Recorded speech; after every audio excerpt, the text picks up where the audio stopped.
In the name of God, Father, Son, and Holy Spirit.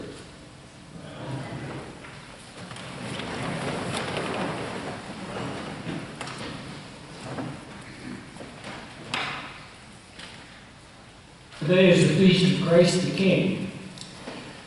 Pontius Pilate, Roman governor of Palestine, quizzed Jesus at his indictment over whether he was indeed the King of the Jews. Jesus did not claim the title, but Pilate heard that he was so. So he directed the centurion to mount a sign that we have come to see through art, down through the years of the four letters, I-N-R-I. In Latin, those are the first letters of the four words, Jesus of Nazareth, King of the Jews. Yes, Jesus Christ is our King. Now, everything I'm going to say about King applies also to Queen. Qualities of King are inclusive to any gender.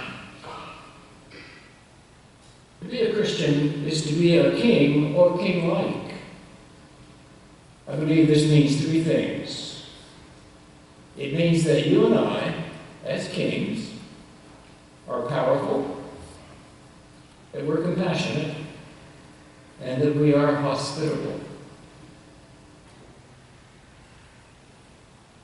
Children at play tell us a lot of how we ought to believe. I'm always amused at the way children like to play being kings. They like to dress up in kingly garb and put on a crown and lord it over the other kids. And that lasts for about 10 minutes. For then there is a coup.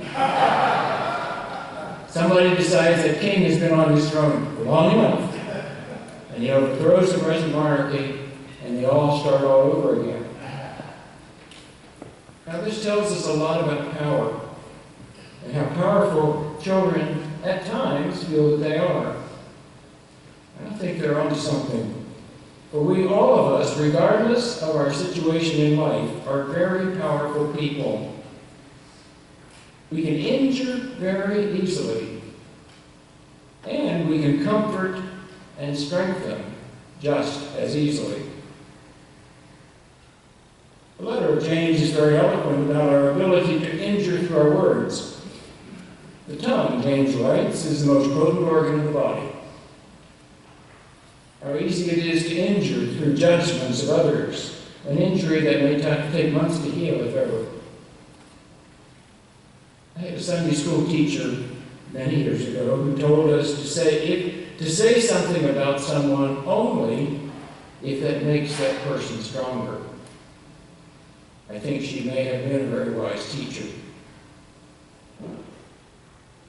Speaking about teachers, one of my public school teachers, not Sunday school, had us do a unit on our names. We were asked to learn what our names stand for, first names. Well, we rushed off to a dictionary or encyclopedia. This was way before Google. And I was delighted to discover that the name Stephen means king. I, Steve, king, because I sure didn't feel like one very much. I've since come to honor and appreciate being a king, if only for a day or maybe even 15 minutes sometimes. The second quality of the king is to be compassionate. Many children can, or at least could, sing all 6 verses of the Christmas carol about good King Wenceslas. As you know, he looked out on, the first verse tells us, on St. Stephen's Day, December 26th, to see a poor old man huddled in the snow, which was deep and crisp and even. The good king took the man in, warmed and fed him, did not turn him out until he was cared for and on his own. Wenceslas is in direct contrast to Midas, whom we know from legend yearned only for wealth. To have everything that one touches turn to gold sounds pretty good for a minute or two, until you realize how the story turns out. What's the point in gaining the whole world, but losing everything that is really important? The point is that children love kings, but they want their kings to use their power to bring comfort and happiness not misery and want. They want their kings to be compassionate and not cruel. And to lead into the third point about kings, they want their kings to be hospitable. We strive to be a congregation of Christians who practice hospitality. We extend a warm and genuine welcome to any who pass through our doors. We want their memories of us to be attractive and satisfying. And I trust that we want their sense of belonging to be strong enough so that our guests are adopted and become indeed one of us. For it is true, would you not agree, that a person of faith is one who becomes more and more hospitable. He or she becomes more open to everyone, especially those who differ. Now, if Jesus Christ is our King, then we're his subjects. Discovering once again the importance of accountability in our faith life. You as a Christian in communion with this church and as a member of this congregation are accountable to your fellow church members of your life and faith.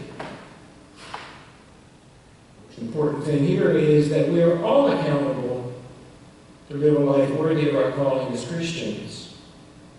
How we are to speak and live is clearly taught in our baptismal and confirmation promise to seek and serve Christ in all persons, loving our neighbors as ourselves, and to strive for peace and justice among all, respecting the dignity of every human being. Well, along with accountability comes support. Jesus is our King, and he's the chief spiritual supervisor of our lives. Not a glowering supervisor who wants to write you up for every infraction, but one who loves you, takes delight in you, and empowers you. It's a joy for the Christian to submit to God's will, and in that will is perfect peace. His yoke is easy, and his burden light. Jesus Christ is Lord of Lords and King of Kings. While his kingdom may not be of this world, his kingdom is one whose membership we seek for all eternity.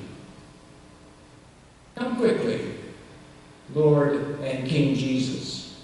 Your people await you with joy.